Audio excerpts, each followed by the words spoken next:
Welcome to the Diary of the Landscaper, where real stories, real struggle, and real success in the landscape industry comes to life.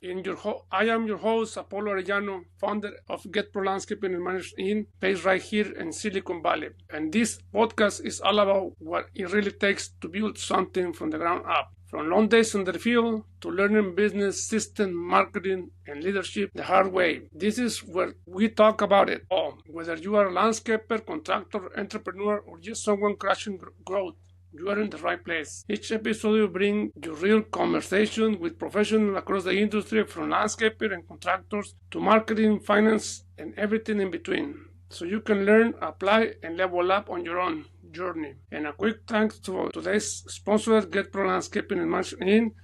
At Get Pro Landscaping, we specialize in high-quality landscape maintenance, irrigation system, and a full design build services, helping homeowners, HOAs, and commercial properties create clean, efficient, and sustainable outdoor spaces. If you're interested, if you are in the Bay Area and want your landscape done right, visit us at getprolandscaping.net or call us at 408-421-0653 to get started. Now let's get into today's episode. Welcome back, everybody, to the Diary of the Landscaper. Today we have Jason Scott, founder of the Scalable App AI Partners. Jason, you say you come from a Hans Knock Institute. What does that actually mean in your journey? So I had previously owned a lawn and landscape company for 20 years, and I sold my half of the business to my business partner 2 years ago, and now I currently do an AI consulting company that I started. So I help other companies that are in the outdoor services, including landscape companies, lawn services, tree companies, fix their bottlenecks and any type of growth plans that they have that they may have be having trouble with, provide AI solutions for that. That's great.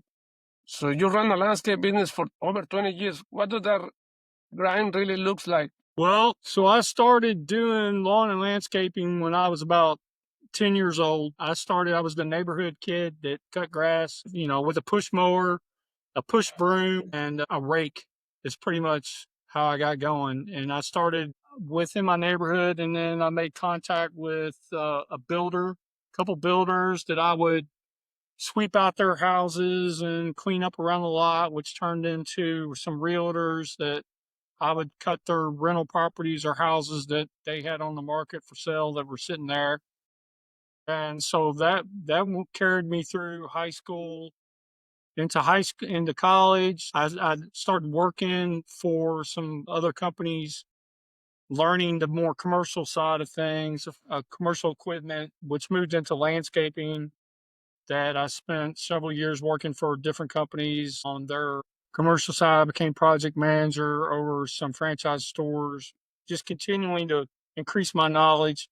So I got to a point where I decided that it was time to go out on my own, and then started my first business while I was younger, and in and out, part time, still trying to figure things out until I got back from the military in 2000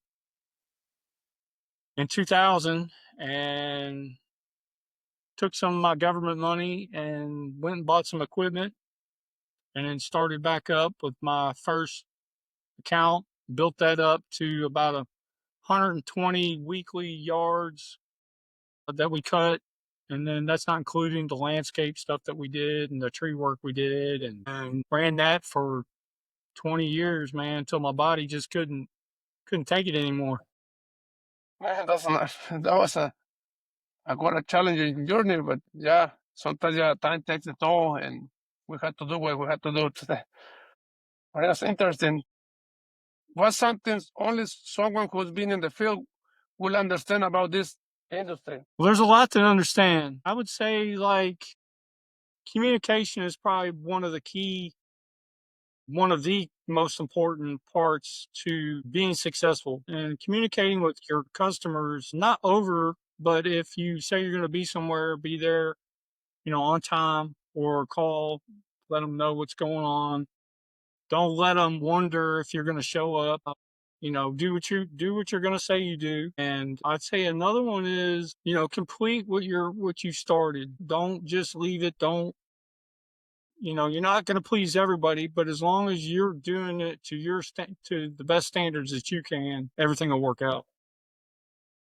That's one of the big ones over here in my area. There's sometimes overlooked. People say one thing and they don't show up. I mean, I've been getting a lot of calls and projects thanks to that because the other contractors say, "Oh, they say they were gonna show up today, but they didn't show up. Can you do it for me now?" So yeah, that's a big Yeah, one. communicating. Mhm. Just hey, I'm running behind, or this came up. I'd like to reschedule, so they're not sitting there waiting, wondering. They'll understand if you just pick up the phone, Yeah, call. it only takes a phone call. Yeah, and most people understand like things happen. Yeah, like you said, you're not gonna please no one, but at least the majority will understand. Yeah.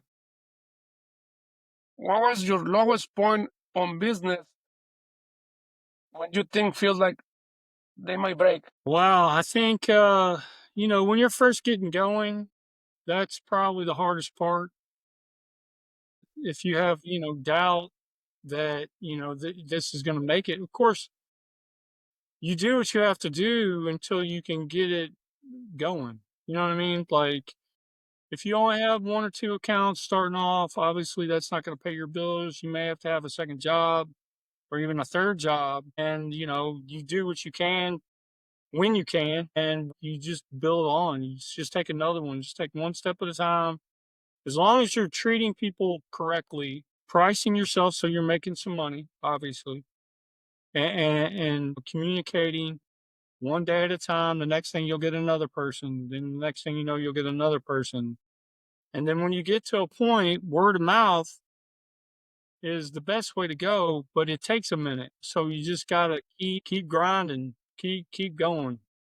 But it work out as long as you're doing the right things. Might take a minute, but don't give up. Yep. Don't give up, and everything will work out. You've been seeing same pattern over and over. What is the landscape doing that keep them stuck? Well, that's a good question. So I guess with the landscaping side of things, it's a progression of starting doing odd and ends. Mhm. You got to get your skill set from somewhere. If you've never done landscaping before, you can figure it out over time, but it's better to learn from somebody that's been doing it for a while. And once you've learned that skill, then you can increase your own skill as you move forward. Today's informational base is so much easier than it ever was that you can always YouTube something that you don't know. There's always people that are in the industry that are putting information out there, how to. So if you're using, current technology skills, it's more easier today than it ever was 20 years ago. We didn't have cell Yeah, phones, we didn't have maps. If you had to get from one end of town to the other, you pulled out the old map and figured it yeah. out how to get there, where they were. There was yeah, voice recorders. And then also, so yeah, I see a lot of people complaining that it's hard to do it now. But like you're saying, yeah, it is much easier now because there is a lot of technology we can rely. And like you said, there is a lot of content out there too, to YouTube or a lot of creators out there, landscapers too, that they have podcasts like this or a YouTube channel that there is a lot of information there. But at the same time, you have to go and look for it. It's not gonna come to you if you just wondering, oh, what? Yeah, I mean, you got to be active. So if you go Mhm. somewhere and you're doing a job, or you got a chance to do a little bit of work somewhere, then you can go ahead and put some flyers or business cards in the area while you're Yeah. there. Always carry something with you so you can give to the neighbor or whatever. But a lot of times people will come down if they see you working in an area and say, "Hey, I've got this," and then that's just how it gets going. So next question: why are so many companies busy but still not profitable? Shit. So a lot of that has to do with pricing. A lot of it has to do with pricing, knowing what to price, how to price. Another thing is crew productivity. If your crews are not, if they're sitting around milking the clock, you're not making money. If you are just starting, you have to be able to go to the work site with your crew until you can get to a point to where you've got people that you can trust to get stuff done to where you could just send them. So when you're starting off, there is no, oh, I'm just going to, get a crew and just let them go, because they'll take advantage of that. They'll take advantage of it. They'll ride that clock. It's going to burn into your profit. So you've got to be there. Got to be there at first. You've got to be there. So For sure, that's yeah. you can be busy. You can be busy and not get stuff done. You can go broke being busy. Yeah, for sure. I mean, Yeah, that's it. So, what is the real cause of poor follow-ups and mind and opportunities? what is it now? You're breaking up. What is the real cause of poor follow-ups and missed opportunities? So the missed opportunities come from not following up, right? Uh-huh. Not getting on it when today everybody wants what they want when they want it. And that's one of the things that I solve is part of that problem. You know, following up after somebody calls. So long, when I first started, a lot of the people in our industry are working. They're out doing it. And then you might get a call on your voicemail that, you've been working all day, 12-hour day, been out in the heat, you're dirty, you're tired, you're sweaty, and, you want to take a shower, you want to get some food, and you want to relax. And returning calls is not a priority. Generally, if you push it to the next day, if you don't get to that call within an hour after they call, there's your missed opportunity because they'll move on. Yeah, Other yeah, people, that's a good one. you lose it to technology. Have a system in place these days where they can have return some type of message or some type of open line of communication. I've received your message. We can talk in the morning. Mm-hmm. If you don't have something like that in place these days, then that will create your missed opportunity. That's a great answer. Thank you, Jason. What is the shake tree growth system implement in a simple terms? So, Shake the Tree growth systems is exactly what we're talking about. Where the idea about Shake the Tree is when you're trying to find an idea that can be used, or you're looking for ideas, or you're trying to solve ideas, then you shake the foundation of whatever you're speaking of and see what comes loose. And then that in itself can be worked upon to improve it. And if we're not bouncing ideas in any company, if you're not bouncing ideas or shaking the tree of your company for improvement, then you'll get behind. And so that's where I came up with it. When I talk to people about their industry or what they're doing, I'm basically shaking the tree to see what falls out so that we can talk about it, so we can improve it or find a solution for it. That's a great one. Why do marketing, operation, and retention needs to be connected instead of separated? So your marketing part, depending on your industry, there's marketing, right? But there's different types of marketing. So finding what aligns with your industry, your operations, what you're capable of, right? So, for example, you don't want to market yourself as this I can do all of this, and then when it comes time, not be able to follow through because you either have too much or you don't have enough manpower. So you've got to be marketing yourself to your capacity, your current capacity, right? So if I That's a say big I one. can be there tomorrow, but I really can't be there until Friday, well, then you're doing more harm than good. You know what I mean? So understanding your capacity and what you're capable of and the amount of time that you can do it in, that's how you need to market. You don't want to having too much work that you can't get to is almost worse than not having any work at all. That's correct. Yes. What happened when one of those three is missing? Well, I mean, then it's just a breakdown. You've got to be able to make the contact. You've got to put your name out there first of all. You've got to have a great reputation. And you're only worth whatever your word is. You know, you got to treat people right, and you got to do what you say you're going to do.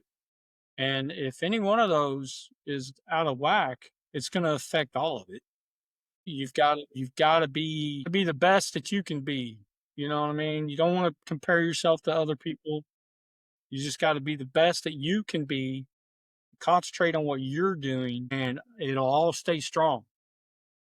So on your program, you said you just don't bring more leads. You just don't bring more leads. Why is that important? Because the fact that anybody can bring you leads, right? There's marketing companies out there that can bring you leads, but if we're not learning how to close those leads, which breaks down to operational efficiency, right? If we're not able to follow through, then it doesn't matter who's bringing them to you. If you can't close the deal, it doesn't matter who's bringing them to you. Yeah. So, and that's sorry to interrupt, but finish it. Yeah. That's a big one because I will say I will get a pretty good chunk of calls a month offering that. Oh, I can bring you more leads, but I always ask that, like, what's the point? You can bring them more leads if you don't understand my business, my capacity, and most of the marketers out there, they just want you to bring you leads, but sometimes you don't need more leads. You need a system to make you tackle your current workflow or whatever you're doing right now. And I see a lot of marketings out there that their goal is to bring you more leads always. And sometimes those leads doesn't mean quality lead. Yeah. Yes. You know what I'm saying? Leads doesn't mean quality. Yeah, and that's related to the next question. What do more leads actually make bad business worse? It goes back to that point that you can be busy and go broke. Yeah. Yeah, you for can sure. spend the leads if they're not the quality. If they're not the quality people, and I mean quality that align with what you're doing, the people that you want to deal with. But just because there's more pain in the ass sometimes with people, you're like, yeah, hey, this is great. But then you get with them and they're like adding things on, or they're out there pointing at things, or they're slowing you down because they want you to look at this, or they want you to look at that. And they're actually it's costing you money. And people don't realize that. Some people do it on purpose, but other people don't realize that I have priced this job on my time. And if you're over here talking my ear off and I can't do what I'm supposed to be doing, then I'm not making the money that I had. Yeah. And if you want to add things on, well, then that's going to cost you more money. A lot of people, correct, yes. Well, yeah, they don't get it. You know, oh, well, you're here, but while you're here, why don't you do this? Well, you're correct. I am here, but I'm here for the amount that we talked about. Now you want to add to it. I'm not going to do more work for more time for the same money. It just doesn't work like that. Yeah, that's a great highlight. What should a business fix before turning on marketing? Or doing their own marketing? Is that what you said? I would say, what should a business fix before turning on marketing? Turning on marketing. Make sure procedures. Make sure you're solid. Make sure that you've got an operational system in place. Make sure that your SOPs, standard operation procedure. Make sure that you've got that worked out. Because when like I said, it's almost worse to have work that you can't get to than it is not to have any work. Because now your name's out there and you didn't follow through, and so word of mouth can work the other way as well. It can work against you. It can work for you. It can also work against you. So make sure that you've got a good foundation of your equipment Obviously, you want your equipment to be operational. You don't want to be tied up fixing equipment. You don't go broke doing that. You want to make sure your people are in place, right? Make sure your people are in place, that you got somebody to help you if you need help. Make sure you're available to do what it is. And as you market to your capacity. Once you've got all that strong capacity, everything that you're able to complete, and this is over time. This is not something you get figured out, a month or 2 months or even a year. But, then when you start marketing, you can handle everything, things you're smoothing things out, and you can market into bigger areas. Same thing, you repeat that process, make sure everything is smoothed out, you've got it all running. Of course, there's always going to be a hiccup, but how you handle the hiccup, be able to, and then it just keeps building on top of each other. You talk about AI powered follow ups. What does that actually looks like in landscape business? So AI, a part of the landscaping business, is obviously on the back end. If we have AI, can help with the returning the calls, communication. It can help with that. It can answer calls. It can help schedule, right? It can help schedule out so that you're not spending time doing that. It can open up lines of communication so you can still do what you're doing. Uh-huh. It can help with the invoicing so that obviously you have to get it programmed at first, but then it can do quotes, estimates. It can do your customer relationship management so that you're staying in touch with people that you've already done work for future work or even for future reference, word of mouth. Because if you're staying in touch with people that you've done work for, then when they talk to their friends, yeah, this person, they've done work for us for years, blah, blah, blah. Next person, next person, next person.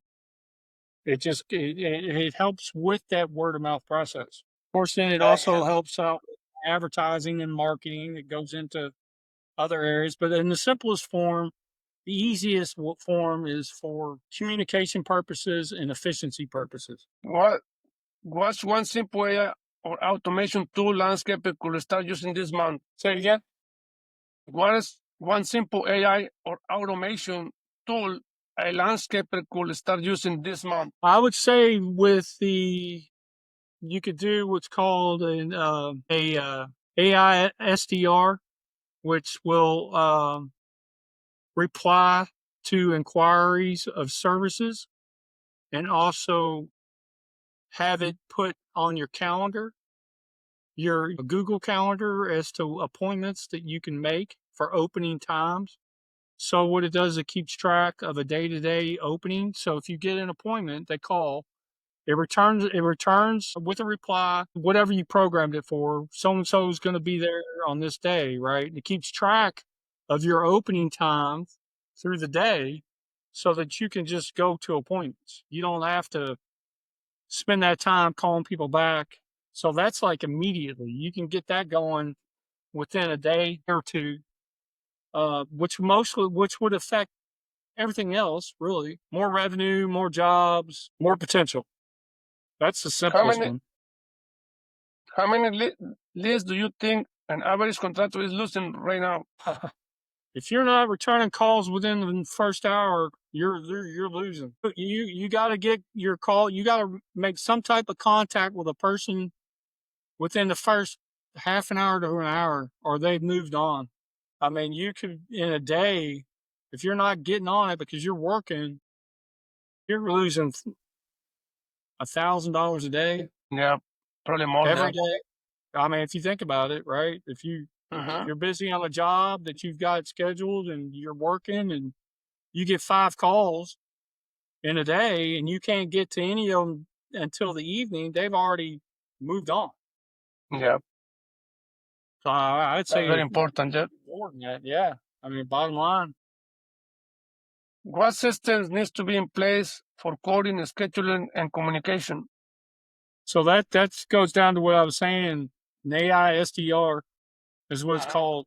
And that's your scheduling, returning your calls, and just basically an automated line of communication. so that those people that are calling you know something. They know something. Either with a, hey, we're happy that you called. We can schedule a phone call or we can schedule an appointment. Something along that line. Uh-huh. Expect this return call by so and so at this time. That way they know. They don't. You're going to get some people that want what they want like instantly. I mean, that's most people aren't like that. Most people understand. Work day. You get those impatient people, and those aren't the people you want to work for anyway. Yeah. I mean? Why?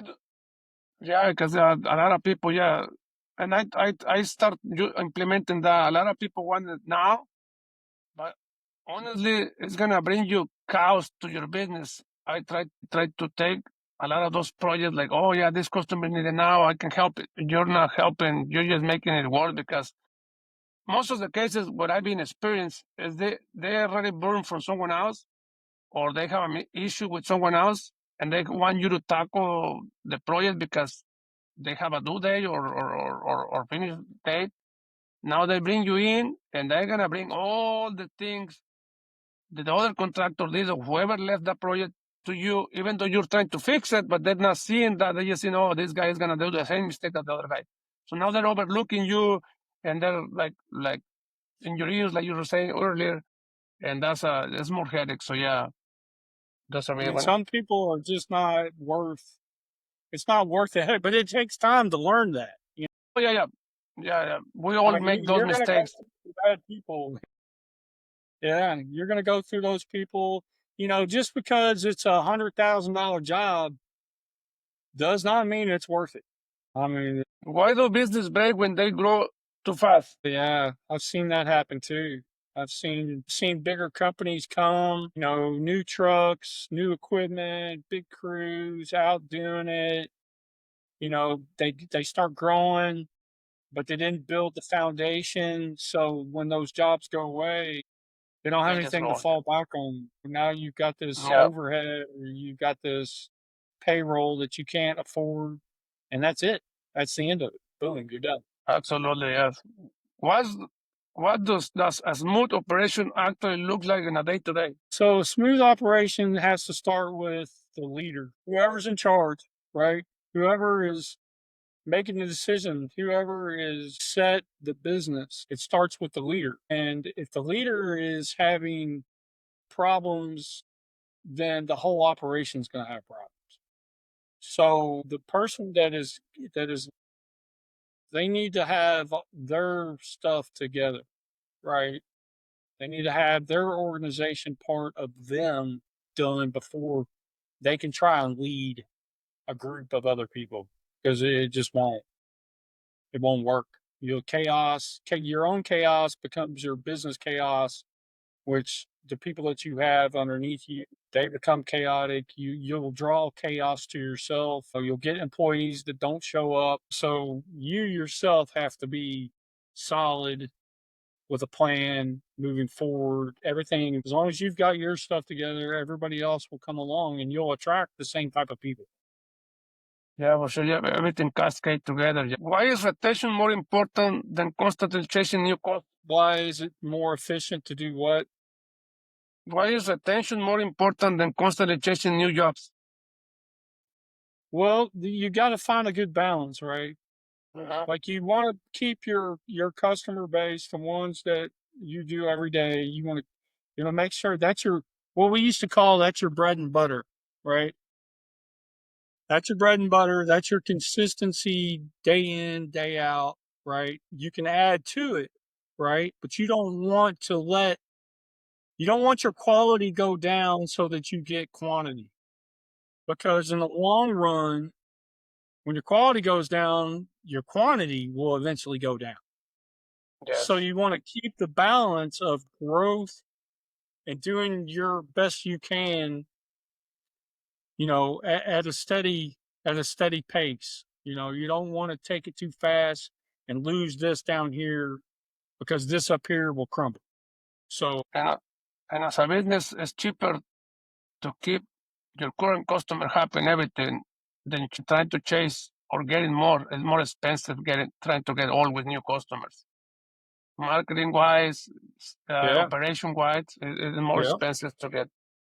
Because it becomes more expensive when you start losing Yeah. your base. You know what I mean? Because now you miss doing a great job for people that you started with to go chase somebody new. That new person doesn't owe you anything. You haven't built that rapport. There's no Yeah. guarantee they're going to come back to you to make up for what you just messed up with somebody that's been with you for a while. How do you turn one job into a long-term maintenance contract? Well, that's another tricky one as well. When you do an original setup, depending on what it is. So you've got maintenance and you've got installation. If we're talking about landscaping, your installation, wham bam, one time deal, done. Right now, you can put in a clause. Everything is in your contract how you want to do it. You can propose a maintenance schedule for an original landscaping, right? You can do where it's just a service contract where we want to cut the grass, trim the bushes X amount of time a year, redo the mulch X amount of time a year, and that's your service, right? So you got service that comes with install, and you got service that comes with just maintenance. So it all boils down into how it's put into your service contract. What is the easiest retention system most landscapes are missing? What system are they missing? What the easiest rotation system that most landscapers are missing? I would say that it's the customer relations management, CRM.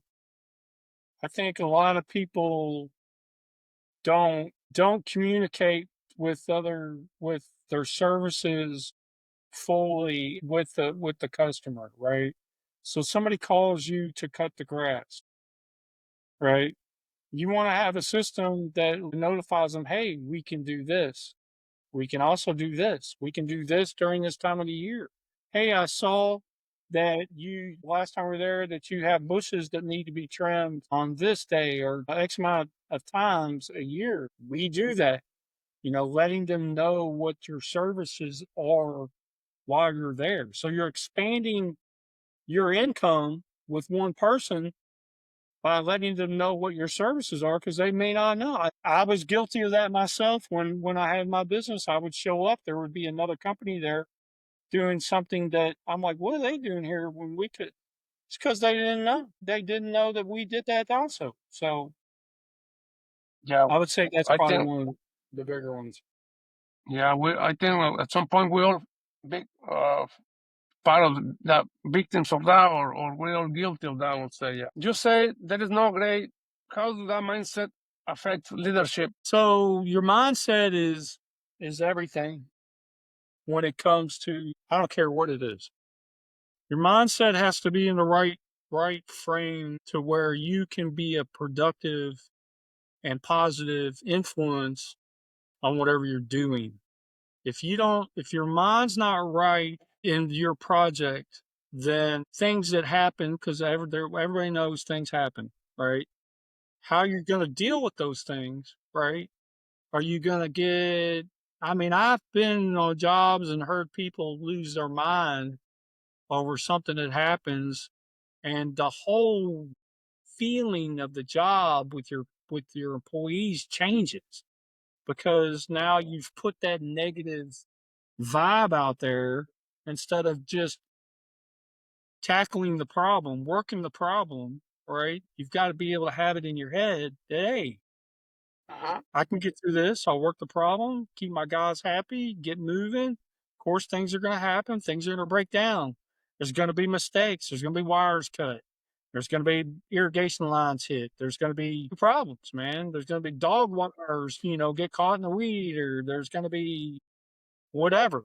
But if you, as the leader, keep your mind focused on doing the best you can do and just staying in that right mindset will get you through everything. I mean, it doesn't have to pertain to work. I mean, it'll get you through everything. What mindset shift help you grow the most as owner? So when I was first started, um, I had to do other things to help support, my living, feed myself. As it started to go, I had to make that jump. I had to make that jump to know, okay, I'm gonna do this full time. I'm gonna make this work. I'm gonna do what it takes. Okay, there's a lot of things that come with that, but that's the mindset that you've got. Once you get into, okay, I can do this, from I can do this, that I am doing this, that's the leap. That's the biggest thing. I think I can to I know I can. And then once you do that, there's like I said, there's other things that come along with that. Doing being a good doing a being a good person, doing the work, staying communicating, being truthful, doing the best you can, making things right. There's a lot of things that come with that, but that's the biggest one. From I think I can to I know I can. That's a great one. Yes, for sure, I agree. What separates operators from true business owners? What's the what? What separates operators from the true business owners? So your operations is generally when you're first starting, right? Uh-huh. You can try to start a business and hire things done, but you're at the mercy of the people that are doing the work, right? So owner operator is exactly that, right? It's your business, it's your brand, it's your word, it's your reputation, right? Are you going to trust somebody to be in charge of that? I'm not. I'm not going to do that. I'm going to make sure that I'm a part of that, right? Even if it's Yeah. just even if it's just getting to the job with my crew, starting it, expectations. This is what we're doing. I need you to do this. I need you to do that. And being there. And then if the customer comes out, they're not talking to my customer. They're not talking to my workforce, or they're not talking to me, or they're talking to me and my people are still working. That in itself, like business owner, if you can get to a point where, and I guess this would be the goal, to where your crews show up at a destination, you hand them the plans, this is what's going on, and you send them on their way. If you got into that point, then you're doing pretty damn well, to a Yeah. point. So if someone is stuck at 3K or a million, what is the first thing they should fix? Wow, that's a big jump. Okay, to a million. uh, I'm dealing with a bunch of customers that do millions of dollars a year. Uh-huh. Things that I'm learning about that process, that there's always going to be a stopping point, right? There's always going to be a plateau that you get to where you're not getting past whatever it might be. I mean, to get to a million, you got to go from 3 to 10 to 20, and each time that you set a goal for yourself to get there, there's going to be something that's going to keep you from getting past that, right? The biggest thing is recognizing that what's holding you back, right? You got to think to myself, what are the three things that most affect me on the day to day that I can solve right now that's going to help me move past this, right? You can be busy and not get anything done. Does that make sense? Yes. So if you're constantly busy and you're stuck, then you've got to filter out your busyness, right, to three of the most important things that affect you. Do those three things, put everything else out of your mind, and say that daily, and you'll get past that. You know what I'm saying? What's a business? What is the system they can build this week that will change everything? Let's say it all gets down to organization. You know what I Yeah. mean? Like you've got to be organized. Everybody's different in how they organize things, but it's got to be to where it is producing money. If it's not producing money, then you're wasting your time. And that's bottom line. because nobody gets into doing any business not to make money. And that goes back to you can be busy and go broke. So, what's important to make my money and how can I do it in the most effective way? Right? You don't want to be running Yes. around doing this, doing that, not, getting to a job. I forgot to get this. I need to go run over here to do that. Then get back. Oh, I forgot to do this. I need to run over here and do that. Or, you know what I mean? Yeah, yeah. So it's got to have a plan and you got to be organized. Organize and have a plan always is a key factor, and that's where all the, I would say, paperwork get into the business side, like work orders or follow ups, things like that, to help you achieve that. What is one mistake you see every landscape makes? Mistakes they make. Uh-huh. Well, some mistakes are so when you do work, you need to be consistent on your pricing, right? You don't want to be jumping from scale to scale per job because either you like the person or you know the person or, whatever it is. You need to be across the board, doesn't matter who they are, right? If you can get your income scale consistent, right, you'll make money. If you don't be consistent and you're jumping up and down, then you're losing money. Yeah, for sure. So I'd say making sure that your consistency on your estimates are across the board, regardless. One system every business needs. Communication. Every company needs to communicate with their customer. I don't care what it is. If you're not communicating, they will find somebody else. That's a big one for sure. No, doesn't matter how big you are or how small you are, communication is always the key. You're not the only person. There's other people, Yeah. and they will find somebody else. Why mindset shift the drive growth? The mindset shift that drives growth. Well, it's sort of like back to what we were talking about from I think I can to I know I can, right? Uh-huh. To where I think I can to where I know I can. That's the mindset. That's what grows your business. Well, that's great advice that you get there. Now talking about your scale up partners business. What is your business doing to help a business owner? How that idea came to life? So I was looking for something else to do, right? I told you Uh-huh. that, I've been doing lawn and landscape business since I was 10 years old. I'm 55. So 40 years of, I wasn't the business owner that sat back and watched. Okay. I got in there with my crew. I enjoyed what I did. So I would get my hands dirty, right? I wouldn't do everything, but I'd still do a lot and just the wear and tear. So I realized that my body wasn't going to be able to do it and that I didn't know how not to be a part. You know what I mean? I Okay. led by example. So being there and showing people how to do what needs to be done, or, I just didn't know how to be able to step away from that. And it didn't sound like that was going to be much fun to me. So I was looking for another opportunity. AI that's a new industry. It's just at ground level. It's only going to get bigger and bigger. Uh-huh.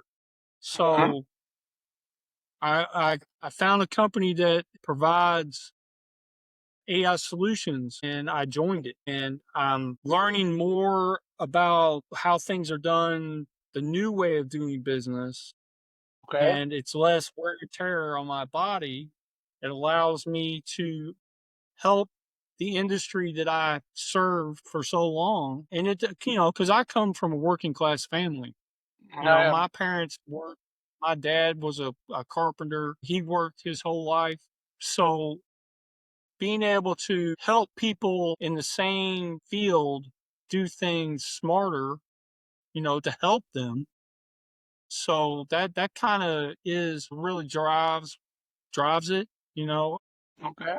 I can relate to hardworking people because I did it my whole life.